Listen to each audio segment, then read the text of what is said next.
Écoute cette voix profonde, celle-là même qui t'a brisé il y a 5 ans sous la pluie. Ye-Jun croyait être un oméga invisible, un bêta parmi tant d'autres dans cet hôtel. Mais son passé vient de s'asseoir à la table. Si Do-yoon voit le petit Si-yeon, tu sais ce qui va se passer. Et ainsi commence Stigma.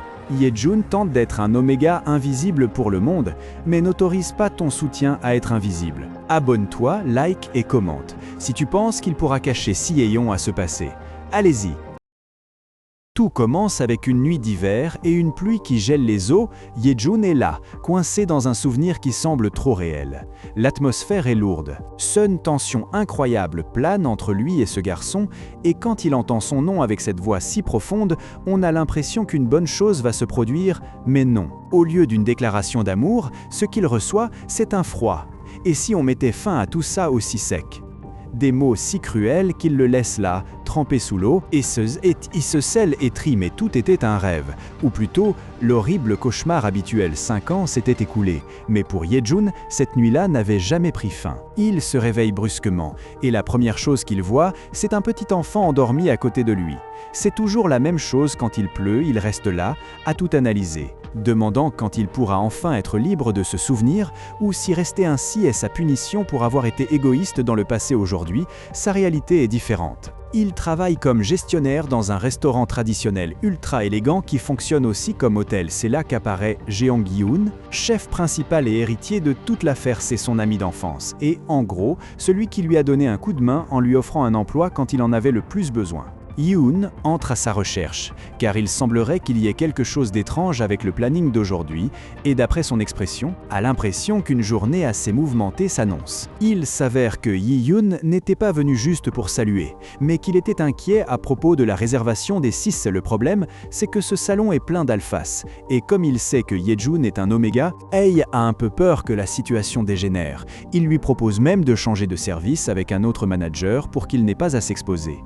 Mais Ye-Jun le prend tout à fait calmement. Il rit de la situation et même pince les joues de son patron parce que ça lui semble une exagération. Il s'est simplement porté volontaire pour combler un créneau horaire. Il ne voit pas la dramatisation. Yi-Eun reste tout de même inquiet et devient sérieux en lui demandant ce qu'il ferait s'il arrivait quelque chose. C'est là que Ye-Jun lui explique comment fonctionne la main.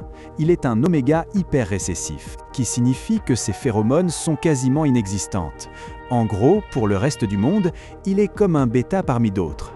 Il lui dit, moitié en plaisantant, que Yi-Yoon est le seul à se souvenir de sa nature, donc pas de risque d'accident. Au final, son ami n'a pas d'autre choix que d'accepter, mais il lui fait bien comprendre qu'il l'appelle aussitôt. S'il remarque quelque chose d'anormal, cela a du sens qu'il soit si vigilant, car cet hôtel attire uniquement des personnes très influentes, des personnalités publiques jusqu'aux diplomates. Comme la majorité sont des alphas ou des omégas dominants, l'établissement impose que les managers soient des bêtas ou des récessifs.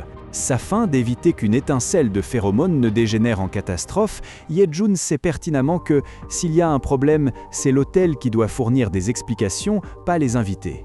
Avec cette mentalité professionnelle en tête, Hei entre dans la salle privée où se trouvent les gros poissons et sert le dessert. Il leur explique avec toute l'élégance du monde qu'il s'agit d'une confiture de kaki remplie de haricots rouges, et les laisse savourer le dîner tandis qu'il s'éclipse sans faire de bruit. Mais juste au moment où il termine sa tâche, un client lui barre le passage. C'est un roux aux manières prétentieuses qu'il ne peut pas supporter. Il commence à lui faire des avances. D'abord en louant son anglais, puis, sans aucune retenue, lui dit qu'on sent clairement qu'il est un oméga. L'homme a l'audace de lui proposer un changement de carrière, arguant que, selon lui, un visage aussi beau est un gâchis dans cet hôtel.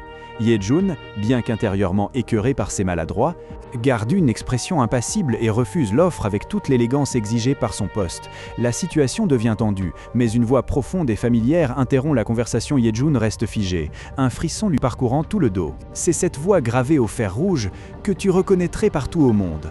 En levantant les yeux, sa pire cauchemar est confirmé. Choi Do-yoon est assis à la table. L'homme semble plus imposant que jamais et avec une froideur absolue, il arrête net le roux en remettant en question son sens de l'humour et ses préjugés. Le cœur de Ye-Jun commence à battre à 1000 à l'heure. Il ne peut pas croire que l'homme qui lui a ruiné la vie il y a 5 ans soit là, à quelques mètres de distance.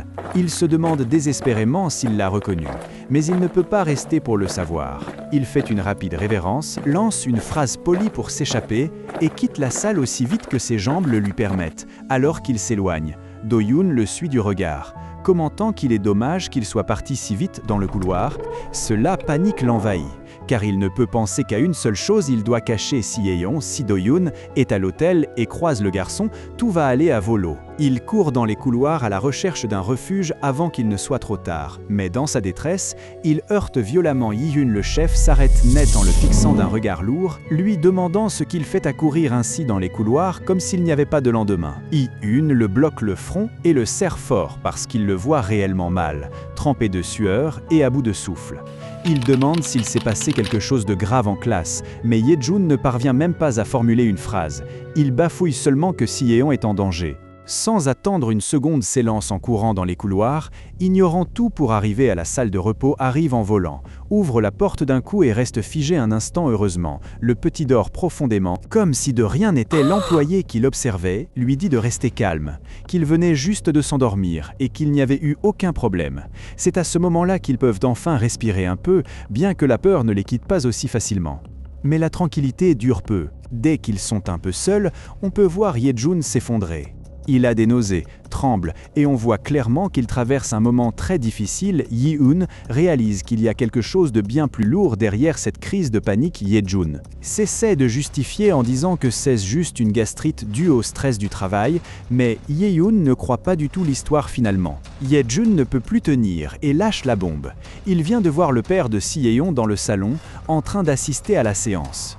Il est terrifié car cet homme vivait supposément aux États-Unis et il ne comprend pas ce qu'il fait en Corée, mais ce qui l'effraie le plus, c'est la peur que cet homme reconnaisse le garçon comme son fils. Ye-jun est au milieu d'une crise de nerfs, pensant qu'à tout moment on lui enlève son fils.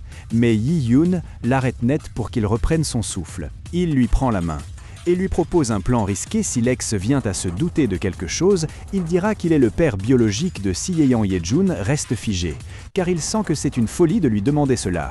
Mais Yi-hun lui fait clairement comprendre que c'est pour ça qu'on a des amis, et qu'il n'a pas à s'inquiéter de quoi que ce soit. Après que la tension a un peu baissé, ils se souviennent qu'aujourd'hui, c'est l'anniversaire du petit. Ye-jun part à prendre son premier franco depuis une éternité pour passer du temps avec lui.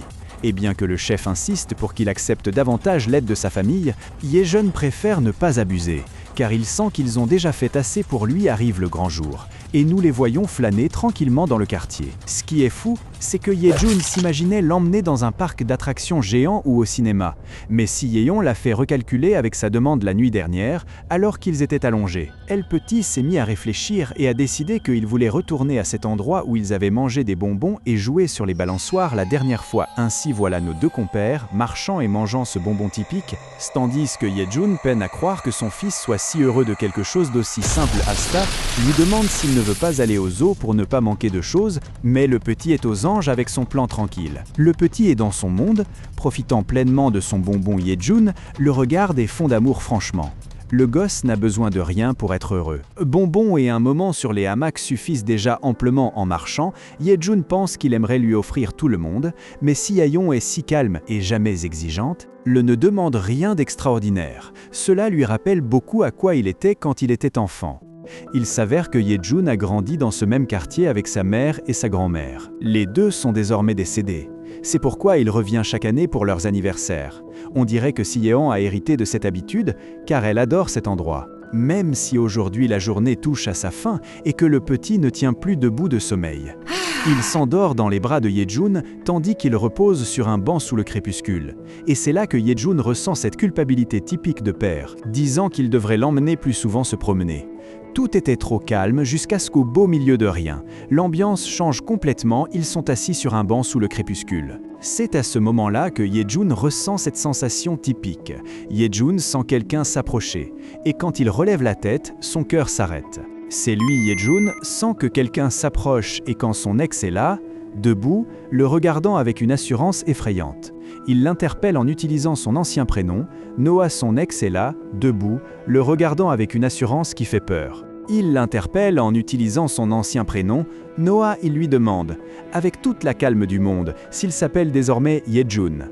La terreur est totale, Yejun ne peut même pas prononcer un mot tant il est choqué, l'homme ne bouge pas. Indifférent à l'air paniqué de Yejun.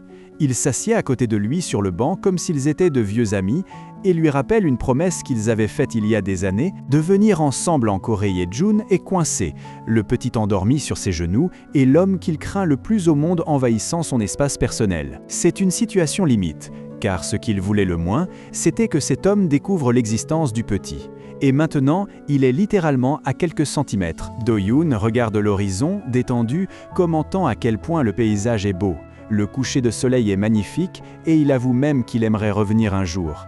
Mais pour Yejun, ce moment est une torture. Alors qu'il tente de tout analyser, il demande depuis combien de temps il est revenu en Corée. Et l'homme répond qu'il n'est arrivé que depuis une semaine. Yejun se remet à calculer, demandant s'il s'agit vraiment d'une coïncidence folle, ou si cet homme l'a suivi avec une intention cachée tellement absorbé par ses pensées qu'il n'entend pas quand on l'appelle. Ce jusqu'à ce que Do-yoon s'approche dangereusement de son visage et lui crie « Noah » pour qu'il réagisse enfin. Il est tellement absorbé par ses pensées qu'il n'entend même pas quand on l'appelle. C'est jusqu'à ce que Do-yoon s'approche dangereusement de son visage et lui dise Noah pour qu'il réagisse enfin.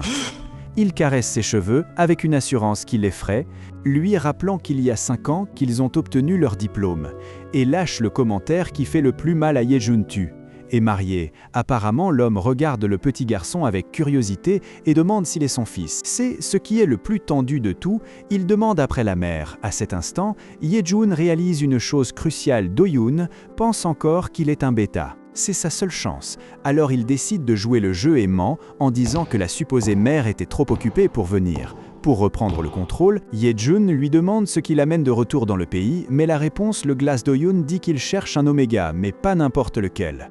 Il cherche celui qui s'est introduit chez lui pendant l'une de ses crises.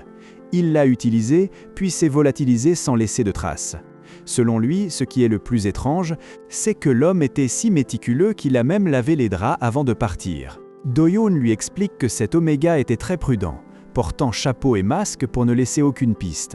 Bien qu'il ne se souvienne pas de son visage, il reconnaît que, vu sous un bon jour, être lié lui a été bénéfique puisque ses rutes sont désormais bien plus supportables. Pour lui, c'est un bon deal, aucune obligation, et l'homme clairement ne veut rien savoir de lui. Mais quand Yejun lui demande pourquoi il s'obstine à le chercher, si alors qu'il est si tranquille, Do-yoon lâche une idée qui le glace. Il dit qu'un jour, une possibilité lui est simplement venue à l'esprit, et si cette nuit-là, elle l'avait rendue enceinte. Il le dit avec une assurance effrayante, affirmant que si cet enfant existe, il est le sien, et qu'il compte le réclamer, car au final, c'est son sang. Yejun commence à paniquer en entendant que ce prétendu garçon aurait exactement le même âge que son propre fils. Do-yoon sentit son malaise, mais se moque un peu en lui disant qu'un bêta comme lui ne comprendrait jamais le pouvoir que détiennent les phéromones sur les gens, ce qui les fait essentiellement agir comme des animaux à cet instant. La pression dans l'air devient insoutenable. Yejun sent l'air lui manquer. L'aura d'un alpha hyper dominant comme Do-yoon l'écrase complètement. Il est au bord de l'effondrement, transpirant froidement et malade de nausées. Mais ce qui est pire arrive quand Do-yoon s'approche et lui avoua que, malgré les années, il pouvait encore se souvenir parfaitement de l'odeur de cet oméga. Do-yoon ne joue pas, il utilise ses phéromones comme une arme pour lui faire clairement comprendre que l'idée qu'elles servent uniquement à attirer un partenaire est une histoire de bêta. Yejun sent ses poumons se serrer, cette pression est bien plus lourde et agressive que ce qu'il se rappelait. Mais le pire arrive quand Do-yoon s'approche trop près et touche son cou jusqu'à trouver la marque. Là, la comédie s'arrête. Il le fixe directement et lui demande depuis quand il est un oméga, réalisant que Yejun est un type hyper récessif, qui explique pourquoi il ne pouvait pas le sentir avant. Yejun est dans une panique totale, serrant Si-yeon comme si le petit était son seul bouclier au milieu du chaos. Il essaie de lui mettre un frein comme il peut, lui dit que le garçon est seulement sien et qu'il n'ose même pas imaginer qu'il le verrait entrer en chaleur jamais plus, mais à Do-yoon, tout cela lui fait rire. Il lui lâche que ce n'est pas lui qui décide et que cela le surprend, ce côté rebelle. Car autrefois Yejun était extrêmement obéissant et faisait tout ce qu'il lui demandait.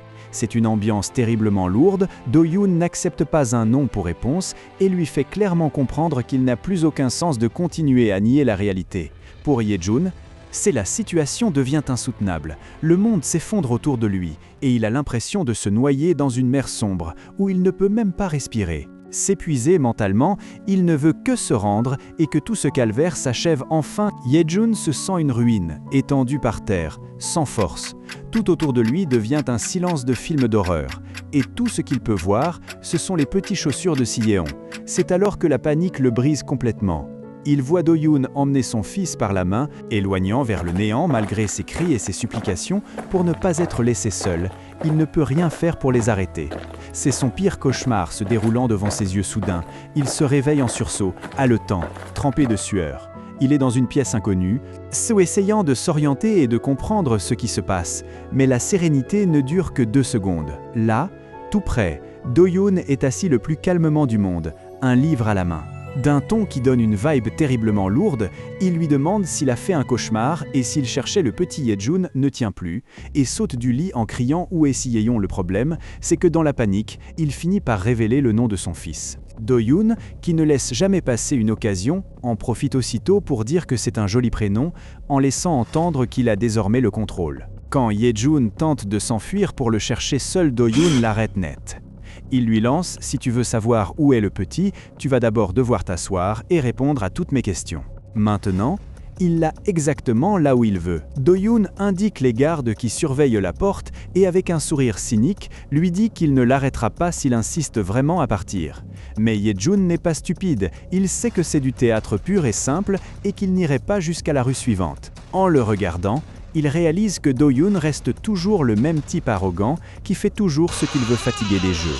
Ye-Jun décide d'aller droit au but et lui demande si tout cela est parce qu'il soupçonne qu'il est l'Oméga avec qui il était cette nuit-là. Do-yoon, imperturbable, précise qu'il ne s'agit pas d'un soupçon mais d'un fait. Ye-Jun panique intérieurement, mais fait de son mieux pour garder une expression impassible. Il sait qu'il ne peut pas craquer maintenant, qu'il doit nier tout ce qu'il peut pour protéger son fils. Avec toute la conviction qu'il peut feindre, il lance un mensonge désespéré. Le père de Si-yeon est un autre alpha, pas lui, quand Ye-Jun le menace en disant que ce qu'il fait est un crime et exige de savoir où est le petit. Do-yoon éclate d'un rire qui vous glace le sang.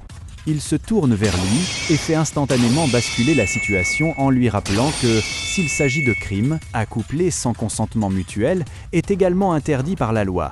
Mais la véritable bombe tombe quand Do-yoon lui demande si ce supposé autre alpha n'est pas par hasard. Jeong Yi-eun. Ye-Jun reste figé en entendant le nom du chef. Il ne peut pas croire que Do-yoon en sache autant, mais l'alpha lui fait clairement comprendre qu'il ne l'a pas amené là sans avoir tout investigué et A à Z, comme il voit que Ye-Jun n'est pas prêt à être honnête.